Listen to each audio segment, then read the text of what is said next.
Oh, talking. Good afternoon, everybody. I am talking to y'all from Writers of the Future over at the Roosevelt Hotel in Los Angeles, California. I guess we'll just call it sunny California because I'm not using the word beautiful, so we're just going to call it sunny. Actually, we're having a great time down here. I have three of the judges with us. They're illustrated judges. They're great people. As a matter of fact, these two over here on the right are Dad, but I'm just teasing. I'm going to properly introduce ourselves in just a second. Again, guys, it's Writers of the Future. It's great. And I've said this more times I can count. You can't win if you don't submit, so please submit. Matter of fact, just before y'all came in, I was talking to my son about submitting. He likes to write, so I told him to submit. And Con, you can't. I mean, these people take wonderful care of us. Last year, they were so nice to me. I was waiting for something to jump out of the wall and stab me or something. I was just like, what the hell's going on around here? It's crazy. But we're going to start with Larry. So, Larry, tell them who you are and where you're from. My name is Larry Elmore. I'm an illustrator. Been doing it basically all my life. And I'm from Litchfield, Kentucky, small town in Kentucky, and a Southerner. You can tell by my speech. Yes, we both have accents. And I live and breathe art. Been doing it forever. Yes, beautiful. I want to talk about that just a second. Echo. My name's Echo Chernick, and I'm the coordinating judge for the Illustrators of the Future. I'm also an advertising illustrator. I've been doing that for 30 years, and I do a lot of work for the role-playing game Shadowrun. I do publishing illustration, commercial illustration, advertising illustration, all the illustration. So. She has great artwork. Look at both of them together. Tom? Do I need to hold this? It picks up. Okay. Good. Hi, my name's Tom Wood. This is my first year as a judge for Illustrators of the Future. My second year back after contributing last year, but I'll do a lot of art for commercial artwork. I do a lot of I have my own fantasy art line at tomwoodfantasyart.com or tomwoodfantasyart.com, and then I also do a lot of entertainment illustrations for bands like Kiss or Insane Clown Posse. That sounds fun. So this will be a generic question for y'all. First off, what do you think about writers in the future? Or writers and illustrators future? Sorry, I'll just leave y'all out there. Yeah, don't leave us out. Just left y'all out there. So who wants to go first? You want to go? What do you think of Writers of the Future? Illustrators of the Future. Illustrators of the Future. Well, they had to chase me down, this tall, well-dressed man. I was at Dragon Con, very busy, selling the prints, and this guy was standing there really nice. He must have talked to me about some kind of friggin' something to go to. And I just said, I can't right now. And so I sort of ran him off. He comes back later, same thing again. And finally, he convinces me to check this out. And I didn't want to. I had too many things on my plate.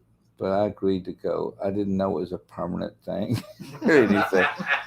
And so once I got here the first time to really see what it was, I think what sold me was when they took me for a little tour in L.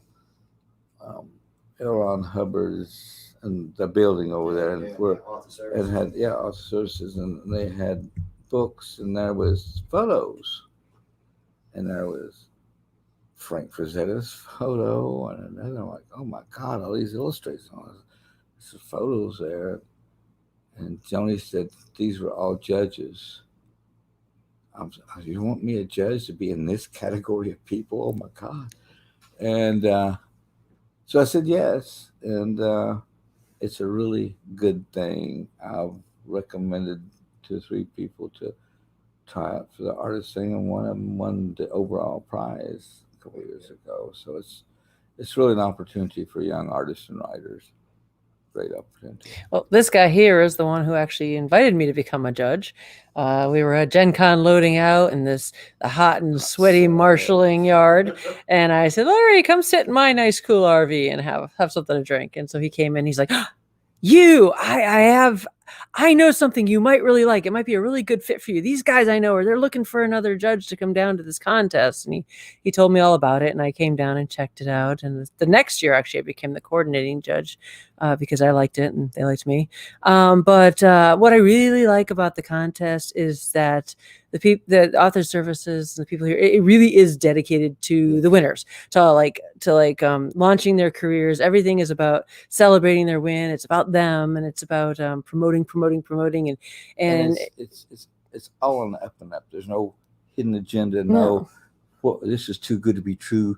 No, if they really believe in what they're doing and they do it, and it, Yeah. And our job as judges, they Yeah. bring us down here and we spend the whole week talking to these illustrators with the sole purpose of teaching them in a week everything that took us 30 Yeah. years to figure out. Yeah. So what do you think? Oh no, I think it's a great program, and I've discussed it with Larry as well.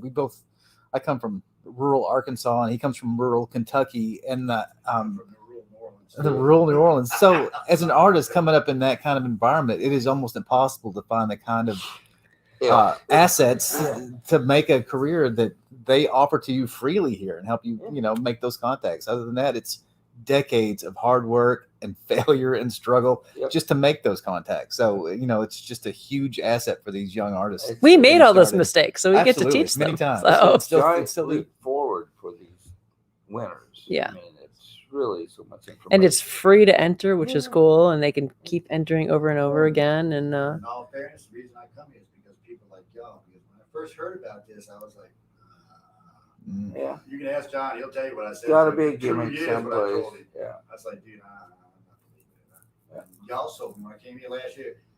John and Emily had kind of already sold me, but I still know it's too good to be true. Yeah. Nobody does blind draw. Nobody don't ask for money. What the hell's going on? He said, "You're still not believing?" I said, "He said, all right, I'm flying you out next year." So I came out last year.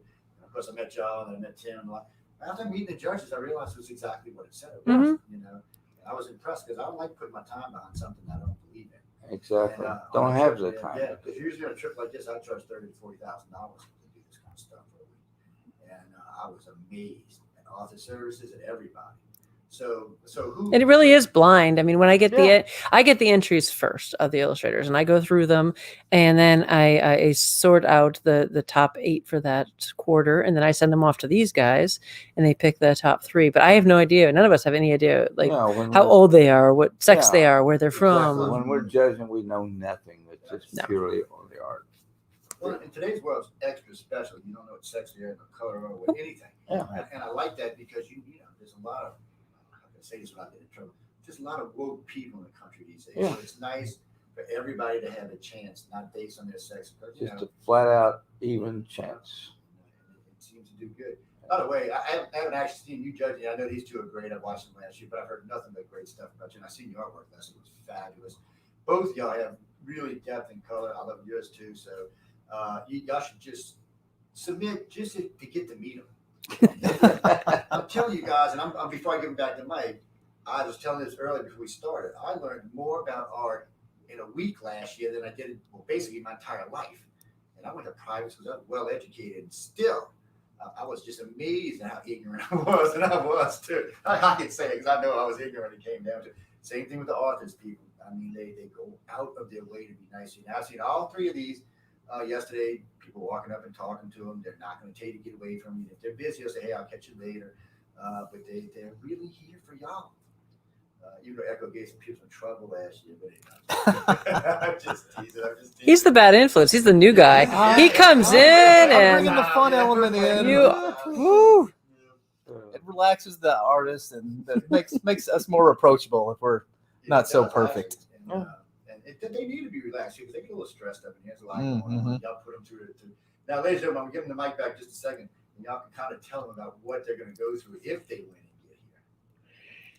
Go ahead, boss lady. Oh, me? All right, so what do they have to go through when they get here? Well, part of when you win the contest, it's more than just winning a monetary award. You also, first of all, you get published. You're assigned a story from one of the writer winners, and then you take that story and you illustrate it, and that's what's going to be published in the book that they work really hard to make a New York Times bestseller out of. So ideally, at the end, it's been a New York Times bestseller. So you'll end up at the end of this with a published piece, as well as you spend the entire week down at the workshop learning about illustration. I teach the business of illustration, and then the judges come in over the course of the week and they talk about themselves and their own experiences and the business of illustration and the things that they've learned.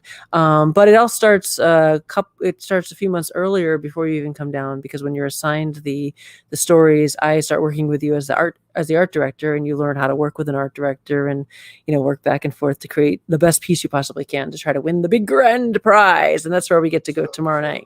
Before I let you hit the next Uh-huh. who actually picks who's going to pair them together, the artist versus the illustrators? That'd be Maliva. Maliva. I think I know that. Yeah, Maliva takes the writer, the winning stories, and she pairs them with artists. She does a great job at it, trying to make sure that the art style and the writing style match. Like if you have somebody that specializes in backgrounds, she wants to pair them with somebody with really great backgrounds, or Don't worry, people. Don't get to meet Maliva. I've already got meeting pictures that I already told her what if I have to tie her ass down this shit, she's getting interviewed. Yes.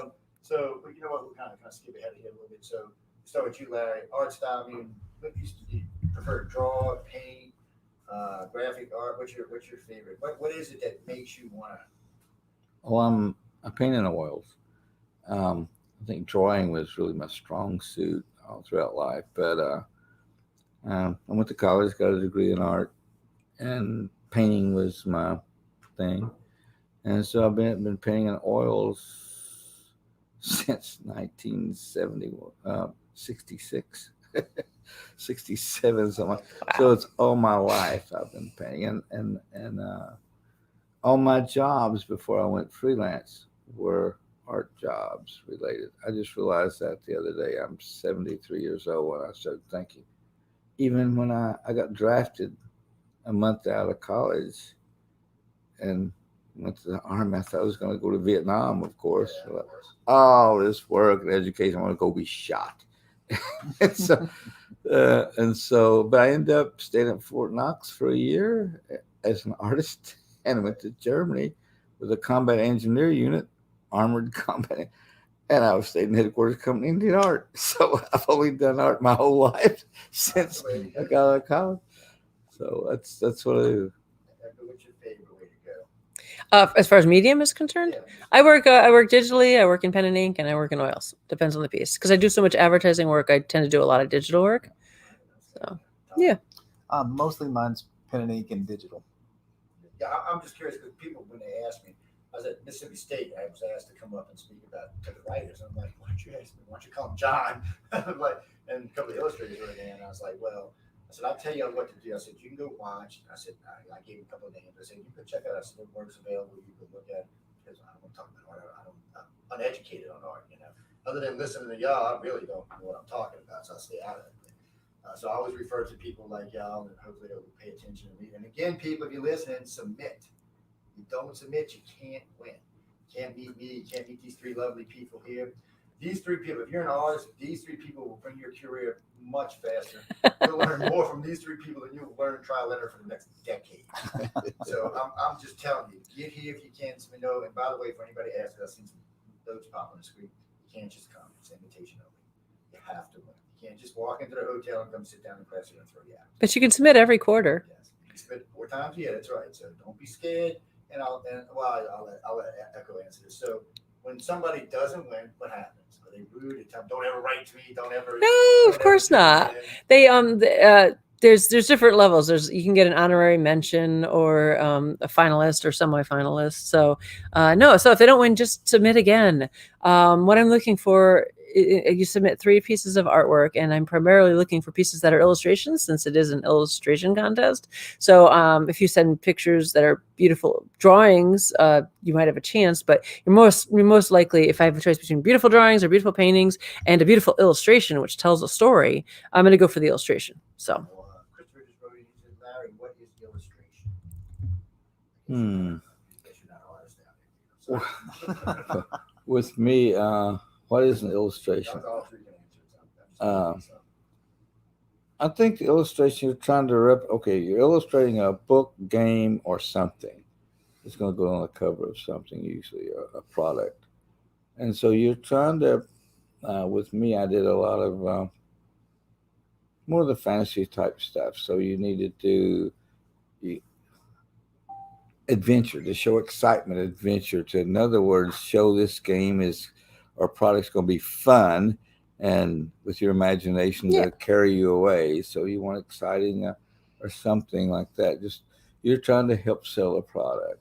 The difference between commercial art or illustration and fine art is that generally the art is on a product to try to sell it. I do a lot of commercial work and package design, and like for instance, I did the Celestial Seasonings green tea boxes. So the dragon and the koi and everything that are on those boxes, I draw those beautiful pictures to make you want to buy the tea.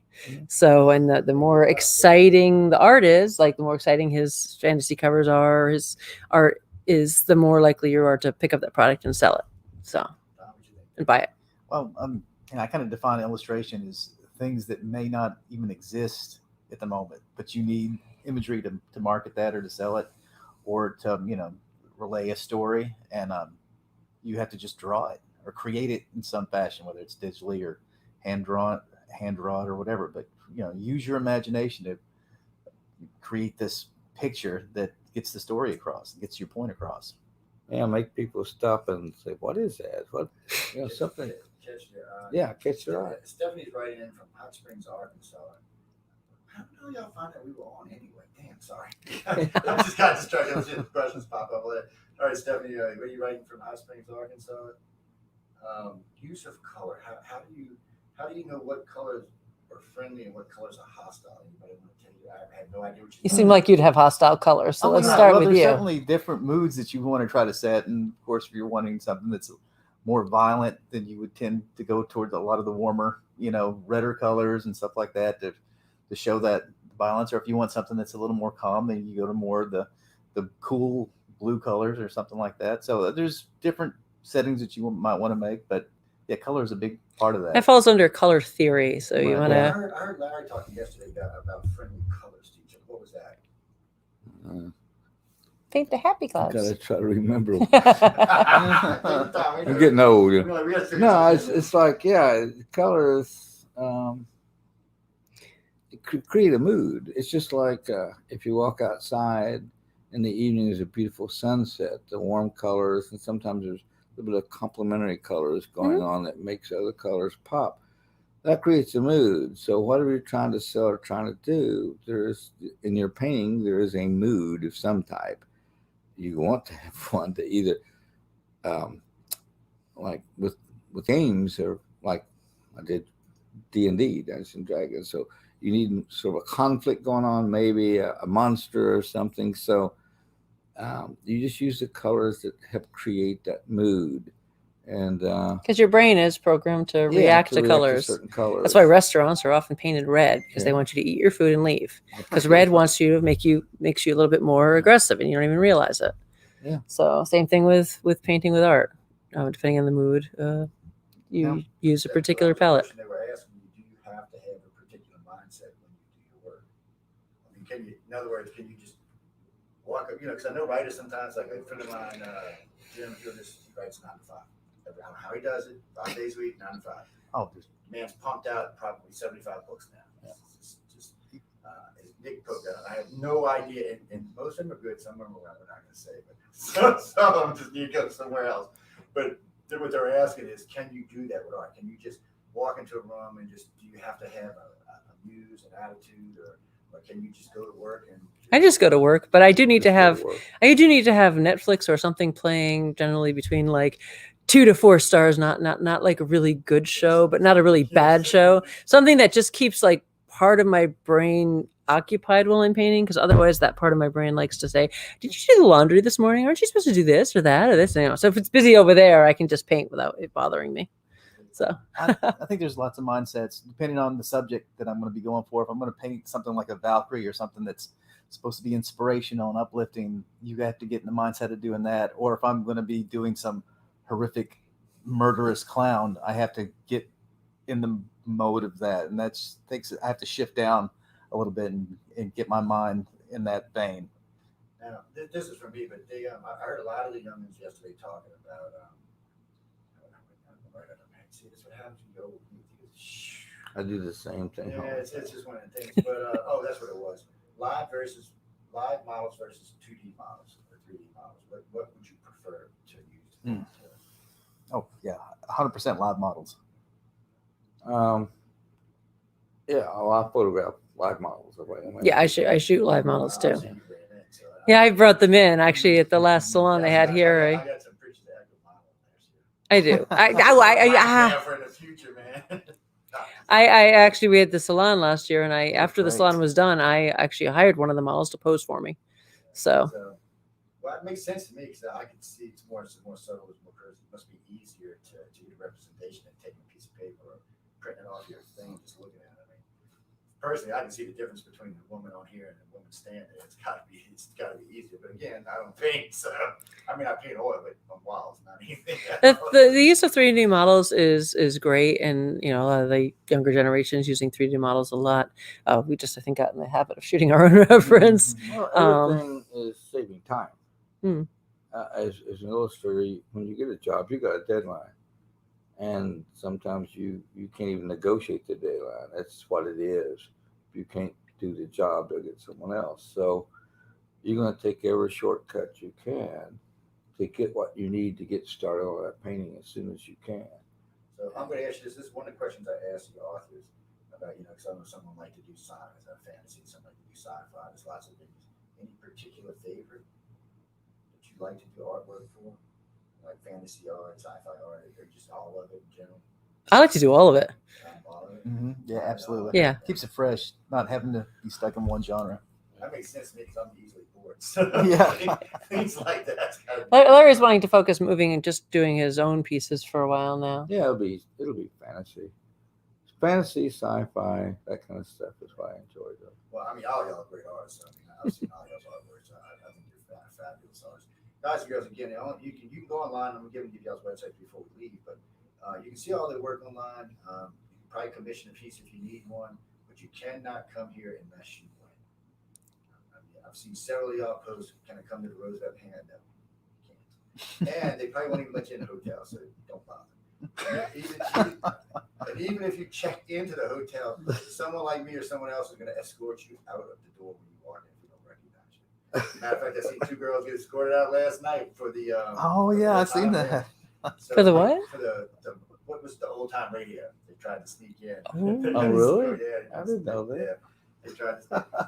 They said, "No, you can't come here. You're not part of the gig. Get out of here." There's already a lot of people here to start with, ladies and gentlemen. They're all running around. Everybody's got things they got to be doing. Everybody's working really hard. I know you see these 3 here relax, but that's right now. Well, later they got to go practice. Yeah.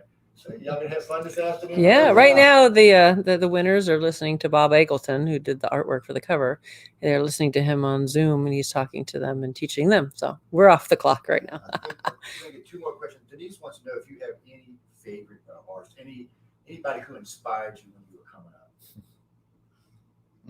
Like half the planet. Just teasing. Good. Of fantasy, Frazetta, of course. for Frank Frazetta, I was in college in the 60s when I saw his first painting. It just did something to me. Writers of the Future is the first time I was introduced to him. I'm sure I've seen his work before, but it was the first time I was introduced to him. Oh, really? Yeah. Oh no, Frank Frazetta's work is amazing. Again, I've been extremely educated both in art and writing since I've been here. It's fantastic. Again, I'll talk about it for a chance. I'm an Art Nouveau artist, so of course I'm inspired by Alphonse Mucha and Beardsley and the Art Nouveau artists. I also like neoclassical artists. Jacques-Louis David's one of my favorite I thought we was neoclassicists. just naming one artist. Who? I thought we was naming one artist. Sorry, I do different Okay. styles. Well, then, all of what she said, and But I do have to NC say, Wyeth, NC Wyeth, Larry Elmore. Actually, when I was young, I used to study this guy's work, and he's actually the reason I'm an illustrator. So it's all his fault. I'm gonna make him blush now. for the molders and dirt. Yeah, I know. I used to sit there and flip through. Just inspired you because I know where you live. You up in Arkansas, so it's not exactly other than maybe painting landscapes. No, I've never been a big fan of painting the landscapes. I was Constable, I like Constable for landscapes. He's the one who uses the 3/4 skies, the big yeah. clouds. Yeah, Those it's my favorite. those are cool. But I'd say my biggest inspiration was Frank Frazetta as well, and Larry Elmore, who did. I don't know if you guys know, but like the TSR Dungeons and Dragons we've all played as kids. That's him. He's the guy that did all that. That's it, We that's grew it. up with that stuff, and it was just ingrained into our culture. And So, you know, all he's my responsible for D&D that. Friends, that's the guy. You He's the thank. guy. Touching Right, him. tell him thank you and say thank you. Who is this? They are writing from. I love embarrassing Larry. I What's the know, whole it's point of crazy. coming? My face red. Oh, well, I can answer this question. You write in from Port Oregon, submit. Writersofthefuture.com, submit. And if you need help, they have for the writers, you can go over there. There's a service. You can go talk to Wolf. For the illustrators, I would talk to one of these guys where he had write to him, but don't write to him until you submit. I'm just telling you. Well, actually, if you submit, she's going to see it anyway. So submit. John should give me $5 every time I say that. And we're talking about John Goodwin, guys. He's from Galaxy Press. He's the president of Galaxy Press. He's the one that. He's the guy in the suit that stalked him. Yes, Yeah. he's the stalker we all know. I'm kidding. He talked to me for 2 years before I said anything. So I'm gonna get to him one more time and tell you this, but this is true, ladies and gentlemen. This is the first publishing group, both in artists and illustrators, I've had the pleasure of dealing with. That was exactly what I was told. Everything was on the up and up. Everything was just the way it was. Nobody asked anybody for money. No one, and they take care of your hotel. They fly you out here. They let your family come out, hang out, do the award ceremony. It's a great thing to be. And if you don't believe me, go check out 2021 for last year. You know what I'm talking about. And what are you wearing this year? You'll have to see tomorrow night. Oh, God, I got good pictures of her last year. Great ball game. She looked good. Time looked good. Everybody's gonna look good this year. I'm waiting to see what Todd. You gotta wait. Oh, Todd's. I've seen his jacket already. Yeah, I was waiting when he picked it out. Oh, were you? Yeah, Oh my yeah. God. He said, "What do you think, John?" Like, I said, "You want to flash?" He said, "Yeah." I said, "There you go, buddy. Have a good time." We get to dress fancy, so it's Oh, fun. Yeah, it's fun. It's a lot of fun. And see, that's the other thing. You get to come to the gala.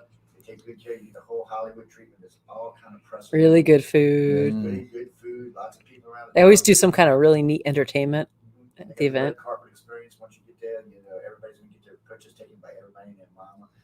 There's a lot of press there. Just besides me, there's a lot of press there. We'll be broadcasting a lot this year, but there's a lot of press there. All right, I'm gonna look, guys. I got one more question because I gotta let these guys get back to it. They got a lot of stuff to get done. And let's see. What do you got, Marcus? No, we ain't talking to you because you're in New York. Hey, Wow. go New York. No, it's just a dumb question. That's all. Went to school in New York. Went to Pratt. we got here, what is this? Okay, anyway, I'll ask you since it's up there. First off, they got a question here about Van Gogh and what do you think about his art. And then there's also one here about Picasso and his art. Now, I ain't a big Picasso fan, I'm not going to lie, because I half the time I don't know what the hell. Some of the early stuff I kind of could figure out. Later on, I was lost. I know, but out of the two, any favorites? Let's just say, how do you like Picasso's work? I mean, we're getting into Depends on the period. I mean, he. I'm definitely with you on that. Yeah, depends on the period of his artwork. So, I mean, he was revolutionary for his time, which was cool. Nowadays, people just see, oh, I could do that. I could cut that up and make that kind of crazy and stuff. But then people didn't fragment art like that, and they didn't think like that. So you have to remember that he was, they were developing a movement that was totally different way of thinking. So it was new and it was new and exciting and now it seems like easy, like everyone could do it, but it wasn't then. Well, So the reason Van Gogh came up is a couple of nights ago I was talking about y'all and how deep a color you use, both of you, and I was just because I'm freaky about colors. I don't know what it is. The deeper the depth, the better the color. You too. That's all. It catches my eye. Is what it does. So I see a lot of artwork traveling around the country, and most of the time I'm like, because we have mostly oils in our house. We have some graphic art in the studios, but most of the house has oils. My wife's a freak of oils. She likes to do what have you call it? She likes to paint oil on glass. ooh, neat. Stain on. And I tricked her into it. She was like, I can't. I said, "Baby, you're one of the best artists I've ever seen. I don't know why you want to submit." So I made her do a bunch of it for the house. She went on vacation. I took it all, sold it all. And she sold like $35,000 worth of art. And I'm like, "Baby, now I said, let's go. She's like, she was mad at me for like a month. She said, "Oh, I said, yeah, look, it's sold." And it sold like in 2 days. I was like, Wow. come on, woman. And both her daughters do it for a living. They went to school and they do graphic design. Mhm. And so that's kind of interesting. What do you mean? But really, what about his use of color? Because I know he's an impressionist, and that's really not what y'all are doing. But Well, I've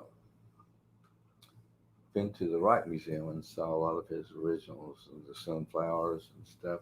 And when you see them in real life, the originals, I appreciate him much more. Yeah, I can imagine. I see some of them are still wet because he It might paints so be thick. very He paints so thick, some of the oils are still wet. If you were to poke it, it'd be like squish. Yeah. So don't poke it. You got a revival because of one of the TV series, Doctor Who, yes. and they did a good job with it. Matter of fact, Tom, what you think about Crazy? Yeah. He was like a total failure during his life. I mean, See, and that's another one thing that always bothered me about that. So somebody, because everybody says art stinks, he's no good, but Yeah. somebody took the time and gathered it all together and kept it. And then Well, later on, my approach is like you. Like when you go to college, you're studying art. They start hitting all these old artists that are dead now, and come around with the impressionists and Van Gogh and everything, and they're showing you what has been predetermined is the best art, Yeah.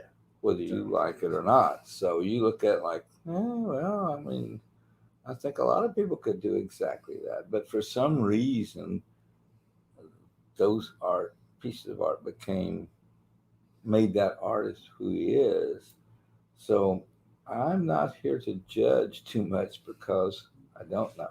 As far as looking at some of these pieces and having an epiphany, I haven't. I look at it, I can appreciate some of the color of how it's done, but I just don't. I've read articles where somebody went to a museum and saw some squiggly looking thing, and it was mind blowing. It opened their mind, changed their life philosophy. I just think it that's a didn't little change bit, my life. little bit I agree, it's BS. beautiful, but it didn't I- change my life. I think what we should take from Van Gogh in terms of It's artists life, now it's is that dedication. well, yeah, he was a failure, but he kept But he kept never at it. He gave did up. it. He was himself. Yeah. He expressed himself. He stayed with his own style regardless of what other people said, and that's what the reason. That's what artists nowadays. He had the disease that all creative people you can't stop. It's like it's in you. You Yeah. gonna paint it, and he had it. And what And I'm that's what you got to give him credit for. He did not give up. His life up is it. so do your art, do your style art that brings who you knows happiness and what- that you yeah. like, because you don't know Yeah, where you're you going to don't end know what's up. gonna end up. So I So- actually had gone to London to see his artwork, and a friend of mine went because he works at the museum over there. And don't get me wrong, I thought it was very beautiful, but frankly, I've seen just as good artwork here. I'm not gonna lie, I have. I'm not, trying to be nice to anybody, but frankly, I've seen some really good artwork here. Now, granted, his work wasn't in the fantasy field and all of that, but still, I have seen some really good work. I would think Yeah. it would stand up against his if you put it side by side. We all have very different styles from each other, and when I get the pieces in and I'm doing the first round of cuts for the contest, I like to keep a very open range of styles, and I send them a wide range of styles. So I'm looking for artists that you could tell they have that passion, they love what they do, and no matter what style you work in, send it over anyway.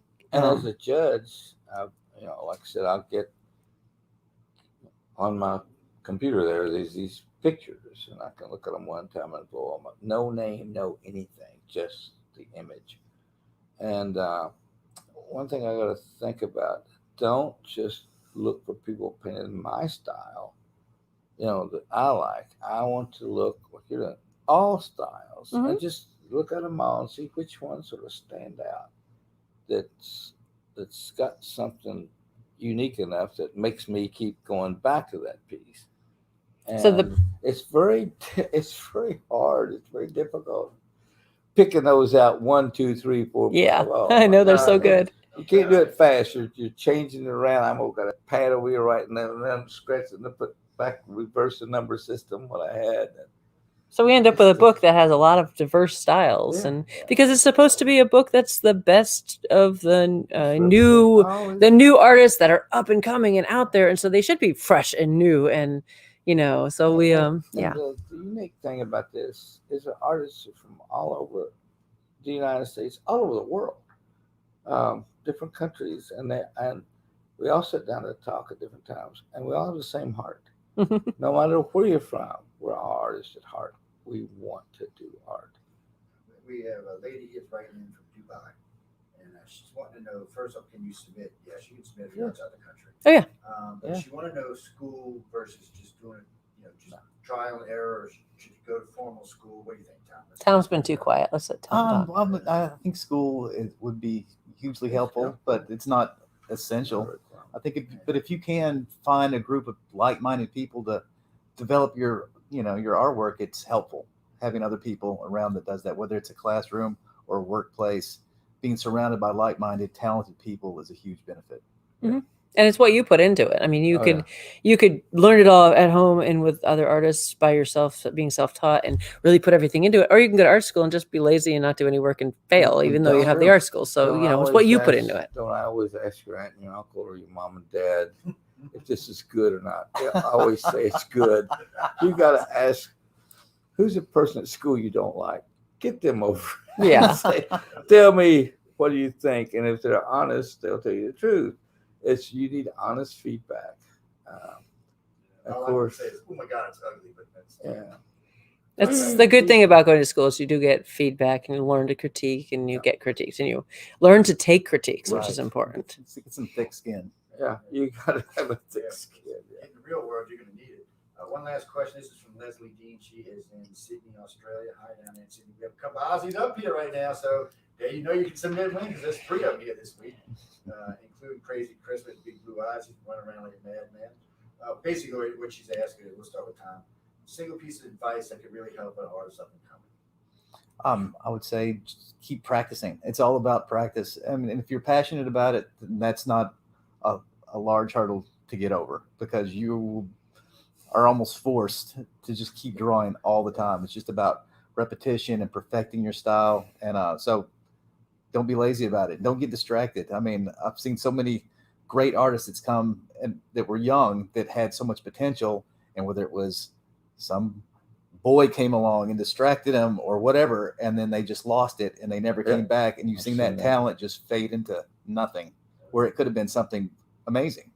They let a trivial thing in life turn their whole life course in the wrong direction over, like you said, a girlfriend or a boyfriend or some little something that just crushed your little soul. You gotta be tough.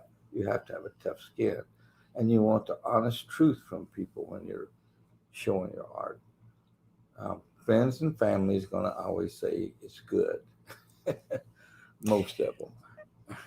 And don't let your soul be crushed by watching too much TikTok, because I swear you can go onto TikTok and there's so many great artists on there. You're like, I'm never going to be as good as these people. Oh my God, it's terrible. I mean, social media can crush you. You have to not let it, because that's a new hurdle up and coming artists really have. We didn't really have that, but you post stuff up and you have people that you don't know that can come on and just hate it, or you can, like I said, there's so many other artists out that are great. You got to remember that even if there's 100 artists on there that are awesome, there's still only 100 out of like billions of people in the world. So just don't get overwhelmed and don't listen too closely to what people say online. I don't do social. Be careful with that. Stay away from it. It's good and it's bad. It's a waste of time. And submit to the contest. Yes, definitely submit. Social media is a weird beast. We have 28 pages now, and they're all public pages, so anybody can submit, artists, writers, anybody can matter who they are. As long as they're part of what we're doing, we allow them to submit. Like people from media, people from the station, we allow them to submit. It is a way to cheat to get your work out, but like Echo just said, they can be brutal. And if you're new getting into this and then brutal, you may just quit. And I'm not that kind of person, but I just get pissed and do more. Yeah, well, me too. But don't get crushed, or don't take what people say too personally, because a lot of them, what the heck do they know? Get more than one opinion. Yeah. I agree with what I said, not your family. Get more than one opinion. I know I wrote a piece and I gave it to my assistant, my stepchildren. It's so great. I said, let me go find out what it's really. Yeah, what it's really. So I said to a friend of mine who works at the Times, he said, Joe, just throw that in the garbage. I was like, okay. He was honest. He said, that's what I needed to hear, because I don't want to make an ass out of myself. We'll see. We'll let y'all get out here. Anything? Oh, websites and places they can find y'all. Tom, you go first. Okay. TomwoodFantasyArt.com is the website. You can follow me on Instagram at TomwoodFantasyArt, or on Facebook, just also Tomwood Fantasy Art, and or my corporate site, which is MeridianDesignWorks.com, which I do a lot of work for like the NBA, NASCAR, NCAA, and companies like that. My commercial work is at echo-x.com, but you can find my prints and store at echochernick.com, and you can also find me on Instagram at /echochernick. I also have a physical gallery in Fairhaven, Washington. That's north of Bellingham.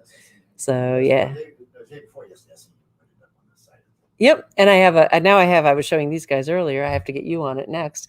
I have a virtual gallery. It's at FrameVR, FRAMEVR.io/echochernick. And it's actually, if you have a headset or something, you can go in there like 3D and look around. It's cool as heck. Really amazing. It's pretty cool. So So cool. he's gonna have one soon. Yeah, I gotta have one. They're cool. I think they're looking at it yesterday. Larry, any place you can come find you? Just LarryElmore.com is a website. You know, I suggest to people a lot of times. www. One thing I suggest to people a lot of times that they use their name because it's Yeah. out there. Yep. People get off, well, they're going to come kill me. And said, look, if you don't put your name out there, nobody's going to know who the hell you are. But they think they're going to come kill them? Oh, yeah. Well, this is a funny thing. Since I've been here, I've had 3 different hosts call me and ask me, has the Scientologist got you yet? Ah, That's crazy. I have to laugh my ass Yeah. off, That's of course. just hilarious. I'm like, people, this ain't nothing to do with that. I'm No. like, That it's was- got nothing to do with it. And I'll clarify it real quick. They have nothing to do with this. Nothing No. at all. So don't even worry about it. This is just a legit up and It's jump. never podcast. been- The money comes from L. Ron Hubbard's writings as his like prolific career as an author. Yeah. He's got, I forgot how many books he had. Yeah. I think I've read like A lot. 16 now. Yeah, he's got a lot. Oh, and I know Galaxy Press, a little quote for John right quick before we go. You can go over to Galaxy Press. All this stuff is available for purchase right there at Galaxy Press. You get what I got. I got the little I-12 pad. It's got about $4,000 worth of LN material in both in book form and in audio, which is great for me. I don't really tell people all the time to convert things to audio, but for people like me, I need audio. So I'm always on the road and traveling somewhere, so it makes it easier. I think we're good. No, Gene, we're done with those questions. Anything else you want to tell them before we go? Good? We're good. Good. Yes, We submit. good? Thank you. Yeah, submit, people. Yeah. Submit so I can come crash out next year. Yeah, we'll see you